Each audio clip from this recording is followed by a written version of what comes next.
പുതിയ ദിവസത്തിൻ്റെ എല്ലാ അനുഗ്രഹങ്ങളും കൃപകളും സ്തോത്രത്തോടെ അനുഭവിക്കുവാൻ ദൈവം നമുക്ക് കൃപ നൽകട്ടെ എന്ന് പ്രാർത്ഥിക്കുന്നു. തനിമയിലേക്കെന്ന കൂട്ടായ്മ ഏവരെയും ദൈവനാമത്തിൽ സ്വാഗതം ചെയ്യുകയും ചെയ്യുന്നു. 2 കൊരിന്ത്യർ 9-ാം അധ്യായം 8-ാം വാക്യം. നിങ്ങൾ സകലത്തിലും എപ്പോഴും പൂർണ്ണ തൃപ്തിയുള്ളവരായി സകല സൽപ്രവൃത്തിയിലും പെരുകി വരുമാറ് നിങ്ങളിൽ സകല കൃപയും പെരുക്കുവാൻ ദൈവം ശക്തൻ ആകുന്നു. പല അനുഗ്രഹങ്ങളെക്കുറിച്ച് ഇവിടെ പറയുന്നുണ്ട്. സകലത്തിലും എപ്പോഴും പൂർണ്ണ തൃപ്തിയുള്ളവരാകുക. തൃപ്തി എന്ന് പറയുന്നത് മനുഷ്യ ജീവിതത്തിൽ പ്രാപിക്കുവാൻ വളരെ പ്രയാസമുള്ളൊരു കാര്യമാണ്. ഭൗതിക ജീവിതത്തിലൊന്നിനും ആരും തൃപ്തരാകുന്നില്ല.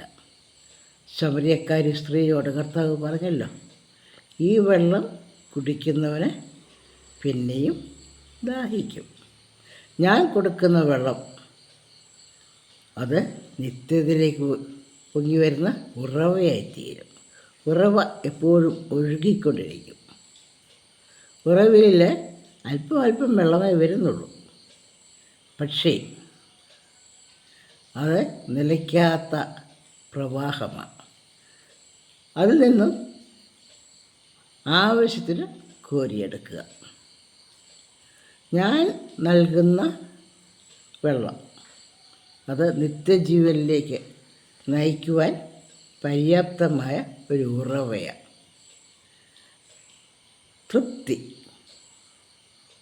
അത് എന്താണെന്നുള്ളത് അനുഭവിച്ചറിഞ്ഞിട്ടില്ലാത്തവരാണ് പല ആളുകളും. ഒന്നിലും തൃപ്തിയില്ല. എല്ലാ വിഭവശേഷിയും ചുറ്റുപാടുമുണ്ട്, പക്ഷെ അതൊന്നും നമ്മെ തൃപ്തരാക്കുന്നില്ല. ഭക്ഷണം വേണ്ടുവോളമുണ്ട്, പക്ഷേ ഇതിനൊന്നിനും രുചി തോന്നുന്നില്ല. ഭൗതിക സമ്പത്തിൽ ധാരാളമുണ്ട്, എങ്കിലും നമ്മുടെ നോട്ടം അയൽവക്കക്കാരൻ എന്ത് സമ്പാദിക്കുന്നു, എന്ത് അവൻ സ്വന്തമാക്കുന്നു, അതിനേക്കില്ലല്ലോ. അല്ല, നാം ദൈവത്തിൻ്റെ കൃപ നമ്മളിൽ പെരുകുമ്പോൾ, ദൈവത്തിൻ്റെ സ്നേഹവും കരുതലും പെരുകുമ്പോൾ നമുക്കുണ്ടാകുന്ന ഒരു അനുഭവമാണ് സകലത്തിലും എപ്പോഴും പൂർണ്ണ തൃപ്തിയുള്ളവരാകുക. അത് അനുഭവിക്കുവാൻ ദൈവകൃപ ധാരാളമായിട്ട് നമുക്ക് ലഭിക്കണം. ദൈവം പ്രസാദിക്കുന്ന ഒരാൾക്ക് മാത്രമേ ഈ പൂർണ്ണ തൃപ്തി ലഭിക്കുന്നുള്ളൂ. ദൈവം നേരിട്ട് നൽകുന്ന അനുഗ്രഹങ്ങൾ പ്രാപിക്കുന്ന ആളുകൾ തൃപ്തരാകുന്നതായി നാം വേദപുസ്തകത്തിൽ കൂടെ കാണുന്നുണ്ട്. മോശയുടെ നേതൃത്വത്തിൽ മരുഭൂമിയിൽ കൂടെ കനാൻ നാട്ടിലേക്ക് യാത്ര ചെയ്ത ലക്ഷക്കണക്കിന് ജനങ്ങൾ, അവർക്ക് തിന്നാനും കുടിക്കുവാനും അവരുടെ ഭൗതിക ആവശ്യങ്ങൾ വേണ്ടുന്നത് കരുതുവാനും അവർക്ക് ഭൗതികമായി ബുദ്ധിപരമായി യാതൊരു സാധ്യതയുമില്ല. കാരണം അവർ യാത്ര ചെയ്തുകൊണ്ടിരിക്കുന്ന ഒരു കൂട്ടം ജനങ്ങൾ പരദേശികളാണ്. അവർക്കവിടെ നിന്ന് സമ്പാദിക്കുവാൻ പറ്റുന്നില്ല. നാളേക്ക് വേണ്ടി അവർ സമ്പാദിക്കുന്നില്ല. അന്നേരം വേണ്ടുന്നത് ദൈവത്തിൽ നിന്ന് പ്രാപിക്കുന്ന ജനമാണ്. ഇന്നവർ ആയിരിക്കുന്നിടത്തല്ല നാളെ ആയിരിക്കുന്നത്. അതുകൊണ്ട് അവർക്ക് യാതൊന്നും കരുതുവാനോ നാളേക്ക് വേണ്ടി പ്രവർത്തിക്കുവാൻ അവിടെ സാധിക്കുന്നില്ല. ദൈവത്തിലുള്ള ആശ്രയവും വിശ്വാസവും മാത്രമാണ്. അവിടെ ദൈവം അവരെ തൃപ്തരാക്കുന്നതായിട്ട് നാം കാണുന്നു. അവരുടെ അധ്വാനം മൂലമല്ല, അവരുടെ കായിക ബലം മൂലമല്ല, അവരുടെ ഉൾക്കരുത്തുമല്ല, പിന്നെയോ ദൈവത്തിൻ്റെ കരുണ.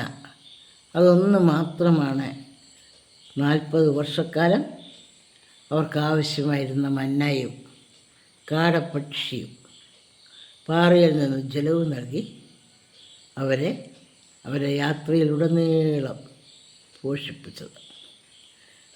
അതിലാരും പട്ടിണി കൊണ്ട് ഭക്ഷണം കിട്ടാതെ മരിച്ചതായിട്ട് വേദപുസ്തകം രേഖപ്പെടുത്തുന്നില്ല. ഇന്ന് സമൃദ്ധിയുടെ ലോകത്ത് ജീവിക്കുന്ന നാം മാധ്യമങ്ങളിൽ കൂടി ലോകത്തെ മനസ്സിലാക്കുന്നു. ഭൗതിക ആവശ്യങ്ങൾക്ക് പോലും കരുതൽ ലഭിക്കാത്ത ജനങ്ങൾ. അവർക്ക് ഭക്ഷണം കിട്ടുന്നില്ല, കരുതൽ കിട്ടുന്നില്ല, സ്നേഹം കിട്ടുന്നില്ല. അങ്ങനെ ഒരു സാഹചര്യത്തിൽ ജീവിക്കുന്ന നമുക്ക് ആഗ്രഹിക്കത്തക്ക ഒരു അനുഭവമാണ് സകലത്തിലും എപ്പോഴും പൂർണ്ണ തൃപ്തിയുള്ളവരാകുക.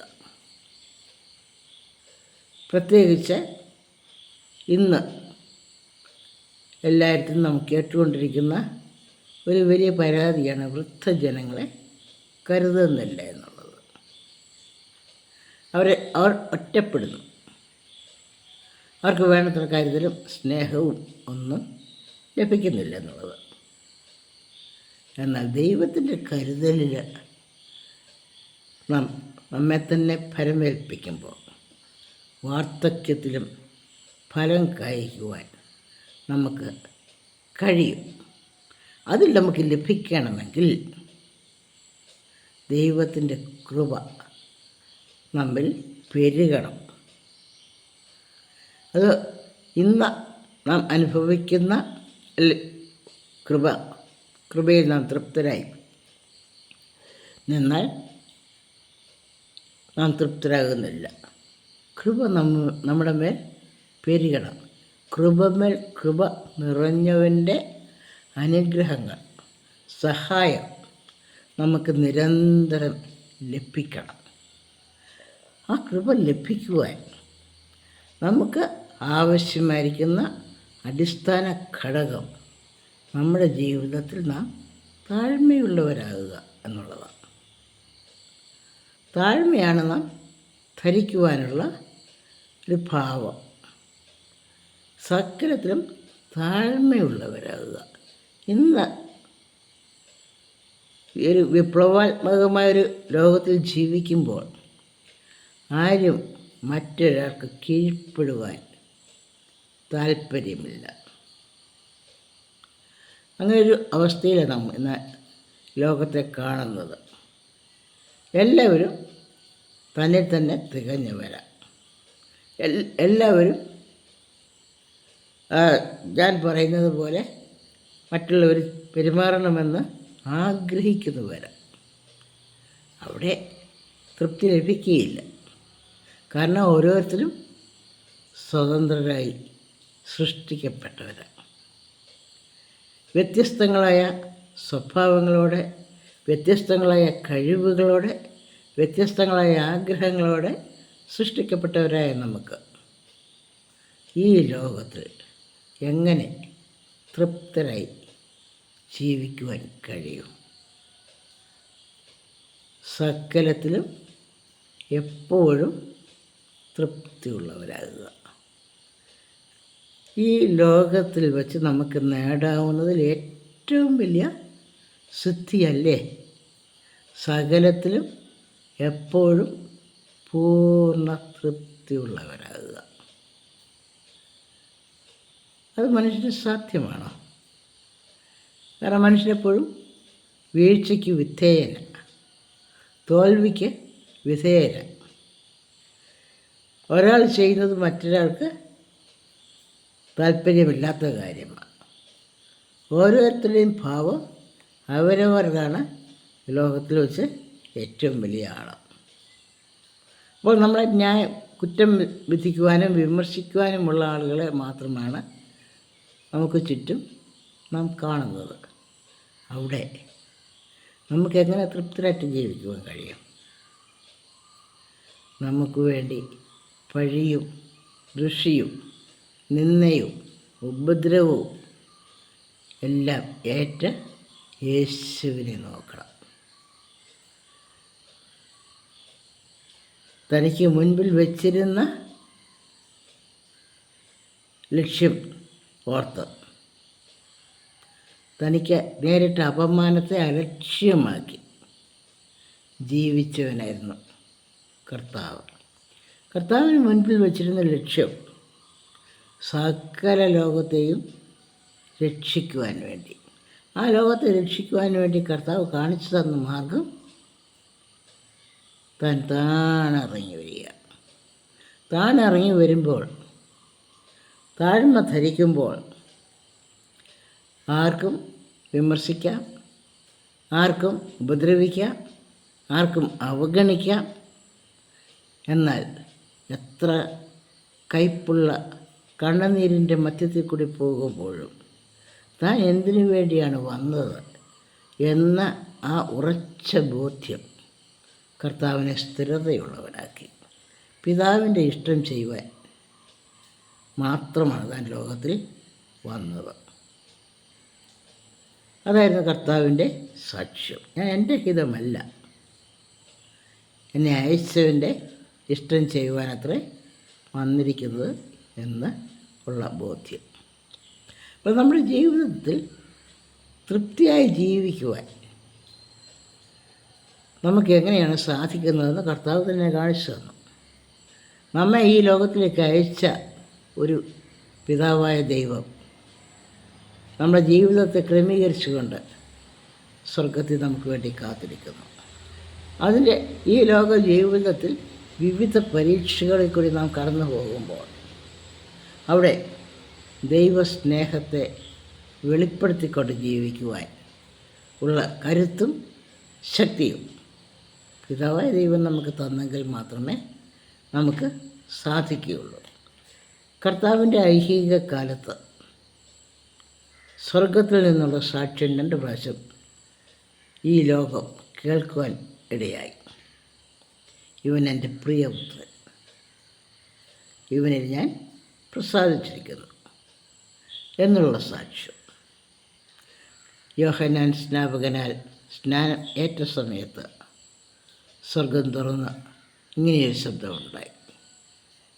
രണ്ടാമതായിട്ട് നമ്മൾ കേൾക്കുന്നത് മറുരൂപമാലയിൽ കർത്താവിൻ്റെ പീഡാനുഭവത്തെക്കുറിച്ച് ധൈര്യപ്പെടുത്തുവാൻ മോശയും ഏലിയാവും കർത്താവിനെ പ്രത്യക്ഷരായി അതിനായിട്ട് കർത്താവിനെ ഒരുക്കി. കർത്താവിന് പൂർണ്ണ സമ്മതം നൽകിയപ്പോൾ അവിടെയും ഈ ശബ്ദം കേട്ടു. ദൈവത്തോടുള്ള സമത്വം മുറുകെ പിടിക്കാതെ താഴ്മ ധരിച്ച് വേഷത്തിൽ മനുഷ്യനായി അവൻ വിളങ്ങിയെന്നാണ് നമ്മൾ വേദപുസ്തകത്തിൽ വായിക്കുന്നത്. യേശുക്രിസ്തുവിൻ്റെ ജീവിതത്തിൽ അവൻ താഴ്മ ധരിച്ചപ്പോൾ അവനത് വിളങ്ങുകയായിരുന്നു, ഷൈൻ ചെയ്യുകയായിരുന്നു. പലപ്പോഴും നമ്മൾ തെറ്റിദ്ധരിക്കുന്നൊരു വാക്കാണത്. ഒന്ന് താഴുന്നത് നമ്മുടെ സാക്ഷ്യ ജീവിതത്തിൽ നമുക്ക് ക്ഷീണമാകുന്നു എന്ന് കരുതുന്നവരാണ്. നാം എപ്പോഴും ഉയർന്നുയർന്ന് നിൽക്കുവാൻ താല്പര്യപ്പെടുന്നു. എവിടെയാണ് നമുക്ക് വിളങ്ങുവാൻ സാധിക്കുന്നത്? എപ്പോഴും താഴ്മയുള്ളിടത്ത്. ഈ ഭൗതിക ലോകത്തിൽ നമ്മളെ പല കാര്യങ്ങളും ആകർഷിക്കും. അവയൊന്നും പ്രാപിക്കുവാൻ നമുക്കുള്ള സാധ്യതയുമില്ല. ഒരു വിശ്വാസ ജീവിതത്തിൽ ജീവിതം നയിക്കുന്ന ഒരു ക്രിസ്ത്യാനിക്ക് ഈ ലോകത്തിൻ്റെ പ്രലോഭനങ്ങളൊക്കെയും വളരെ ദൂരെയാണ്. ആഗ്രഹിക്കുവാൻ പോലും യോഗ്യതയില്ല. അങ്ങനെ ഒരു ജീവിതത്തിൽ നമ്മളെവിടെയാണ് തൃപ്തി പ്രാപിക്കുന്നത്? ഈ ഭൗതിക ജീവിതത്തിൽ ഭൗതിക ആവശ്യങ്ങളെ നിവർത്തിക്കുന്നതിൽ തൃപ്തരായ ഒരു കൂട്ടം ജനങ്ങളെ നാം വേദപുസ്തകത്തിൽ കാണുന്നുണ്ട്. കർത്താവ് 5 അപ്പം കൊണ്ട് 5000 പേരെ പോഷിപ്പിക്കുന്നു. 7 അപ്പം കൊണ്ട് 4000 പേരെ പോഷിപ്പിക്കുന്നു. അവിടെയൊക്കെയും സുവിശേഷകാരെ പ്രത്യേകം എടുത്ത് പറയുന്നവർ ഒരു കാര്യമുണ്ട്: എല്ലാവരും തിന്ന് തൃപ്തരായി. ശേഷിച്ച കഷണം ഇവരാരും തിന്ന് തൃപ്തരായ ജനങ്ങളാരും ശേഖരിക്കുന്നില്ല. പിന്നെ ശേഖരിക്കുന്നത് ആരാണ്? കർത്താവിൻ്റെ ശുശ്രൂഷകർ, കർത്താവിൻ്റെ ശിഷ്യന്മാരാണ്. അത് ശേഖരിച്ച് വഹിച്ച് അവരോട് കൂടെ കൊണ്ടു നടക്കുവാൻ കർത്താവ് അവസരം നൽകുന്നത്. ഭൗതിക സമ്പത്തുകൾ ലഭിക്കുമ്പോൾ നാളേക്ക് ചിന്തിക്കരുത്. ഓരോ ദിവസവും അന്നന്നത്തേക്കുള്ളത് തരുവാൻ ദൈവം ശക്തനാണ്. അതേ കാര്യം തന്നെ ഇവിടെ കർത്താവ് പൗലോസ് ഇവിടെ ഓർപ്പിക്കുകയാണ്. നമ്മുടെ ദൈവം ശക്തനാണ്. എന്തിന്? നിങ്ങളിൽ സകല കൃപയും പെരുക്കുവാൻ. കൃപ വളർന്ന് പെരുകി വരണം. അതിനാണ് ശക്തൻ. മുൻകാലങ്ങളിലെന്നോ ഒരു നന്മ പ്രവൃത്തി ചെയ്തതുകൊണ്ട് അതിൽ നാം തൃപ്തരാകാൻ കഴിയുന്നുമില്ല. ഇന്നത്തെ ജീവിതത്തിൽ ഞാൻ എന്ത് നന്മ ചെയ്തു? മറ്റുള്ളവർക്ക് വേണ്ടി പ്രാർത്ഥിക്കുന്നത്, സർവ്വലോകത്തിൻ്റെയും നന്മയ്ക്ക് വേണ്ടി പ്രാർത്ഥിക്കുന്നത്, അയൽക്കാർക്ക് വേണ്ടി പ്രാർത്ഥിക്കുന്നത്, ലോക സംഭവങ്ങൾക്ക് സാക്ഷിയാകുന്ന നാം സമാധാനവും സ്വസ്ഥതയും ലഭിക്കുവാൻ വേണ്ടി നമ്മളാവോളം പ്രാർത്ഥിക്കുന്നത് അല്ല. ഈ ലോകത്തിൻ്റെ സമ്പത്ത് വാരിക്കൂട്ടി വയ്ക്കുന്നവർക്ക് എന്ത് തൃപ്തിയാണ് ഉള്ളത്? എത്ര കിട്ടിയാലും തൃപ്തിയില്ല. വാരിക്കൂട്ടുകയല്ലാതെ അത് ഉപയോഗിക്കാൻ പോലും നമുക്ക് അവസരം ലഭിക്കുന്നില്ല എന്നുള്ളതാണ് വാസ്തവം. നമ്മുടെ ജീവിതം എങ്ങനെയാണ് തൃപ്തിയുള്ളതായി, അതും പൂർണ്ണ തൃപ്തിയുള്ളതായി ജീവിക്കുവാൻ കഴിയുന്നത്? നമ്മുടെ വിശ്വാസ ജീവിതത്തിൽ ഒരു സാധ്യതയുടെ പൗലോസ് പറഞ്ഞു തരുന്നത്: നിങ്ങൾ സകലത്തിലും എപ്പോഴും പൂർണ്ണ തൃപ്തിയുള്ളവരാകണം. അതിന് നിങ്ങളെ സഹായിക്കുവാൻ നമ്മുടെ കർത്താവിന് കഴിയുമെന്ന് പൗലോസ് പറയുന്നത്. അങ്ങനെ അനുഭവിക്കുന്ന ആളുകളെക്കുറിച്ച് പറയും 112-ാം സങ്കീർത്തനത്തിലെ വാക്യം ഉദ്ധരിച്ചുകൊണ്ട് പൗലോസ് പറയുകയാണ്: അവൻ വാരി വിതറി ദരിദ്രന്മാർക്ക് കൊടുക്കുന്നു, അവൻ്റെ നീതി എന്നേക്കും നിലനിൽക്കുന്നു.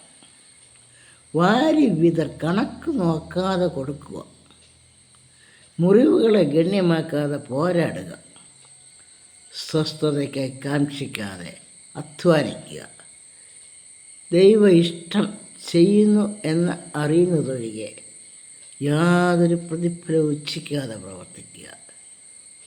ദൈവ ഇഷ്ടം ചെയ്യുമ്പോൾ ദൈവം നമുക്ക് തൃപ്തികരമായി ജീവിക്കാനുള്ള പ്രതിഫലം തരുന്നു. നമ്മെ തൃപ്തരായി ജീവിക്കുവാൻ പ്രാപ്തരാക്കുന്നു. നമ്മുടെ ലക്ഷ്യം ദൈവ ഇഷ്ടം, ദൈവത്തിന് പ്രസാദമുള്ള ജീവിതം. ഏകജാതനായ പുത്രൻ ലോകത്തിൽ ജീവിച്ചപ്പോൾ പിതാവ് അരുളി ചെയ്തു: ഇവൻ എൻ്റെ പ്രിയപുത്രൻ, ഇവങ്കിൽ ഞാൻ പ്രസാദിച്ചിരിക്കുന്നു. ആ പ്രസാദം തന്നെ പിന്തുടരുന്ന ഓരോ വിശ്വാസിയും പ്രാപിക്കുവാൻ തക്കവണ്ണം ദൈവകൃപ നമ്മിൽ പെരുകി വരുവാൻ കർത്താവ് ഇന്നും ശക്തനായി നമ്മുടെ ഇടയിൽ ജീവിക്കുന്നു. അത് നമുക്ക് ഒന്ന് പരീക്ഷിച്ചറിയാം. നമ്മുടെ വിശ്വാസത്തിൽ മുതിർന്നു വരുവാൻ, നമ്മുടെ കഷ്ടതകളിൽ സഹിഷ്ണുത കാണിപ്പാൻ, നമ്മുടെ സ്നേഹത്തിൽ വളരുവാൻ, കൂട്ടായ്മയിൽ വളരുവാൻ, നമ്മുടെ ജീവിതത്തിൽ സൽപ്രവൃത്തി ചെയ്ത് അത് സൽപ്രവൃത്തിയിൽ പെരുകി വരുവാൻ ദൈവത്തിൻ്റെ പരിശുദ്ധാത്മാവ് നമ്മെ സഹായിക്കണമേ എന്ന് നമുക്ക് പ്രാർത്ഥിക്കാം. പരിശുദ്ധാത്മാവ് നമ്മിൽ വരുമ്പോൾ മാത്രമേ നാം ശക്തി ലഭിച്ച് ശക്തരായിത്തീരുന്നുള്ളൂ. ആ ശക്തി നാം ജീവിക്കുന്ന ഇടങ്ങളിലൊക്കെയും കർത്താവിൻ്റെ സാക്ഷികളാകുവാൻ നമ്മെ ശക്തരാക്കുന്നു. ദൈവത്തിൻ്റെ അനുഗ്രഹവും കൃപയും നമ്മുടെ മേൽ എപ്പോഴും ഉണ്ടായിരിക്കണമേ എന്ന് പ്രാർത്ഥിക്കാം.